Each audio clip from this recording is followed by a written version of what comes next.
তোমাকে অনেক ভালোবেসেছিলাম, হয়তো প্রকাশ করতে পারিনি। তাই তো আমার ভালোবাসার আয়নায় তুমি নিজের চেহারা কখনই দেখতে পাওনি। তোমার স্বপ্ন পূরণের জন্য আমি নিজেই প্রতিযোগিতা থেকে নাম সরিয়ে নিয়েছিলাম, আর সেই কথা কাউকে জানতে দেইনি, তোমাকেও না।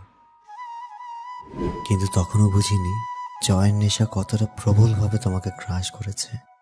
সেদিন তুমি শুধু আমার গান গাওয়ার শক্তিই কেড়ে নাওনি, কেড়ে নিয়েছ আমার নিজের মুখে তোমাকে একবার ভালোবাসি বলার সুযোগটুকু।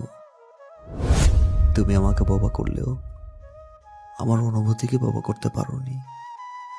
নিশ্চুপে আমি সবসময় ভালোবেসে যাব তোমাকে, কিন্তু কখনোই তোমাকে ক্ষমা করতে পারবো না, কখনোই না।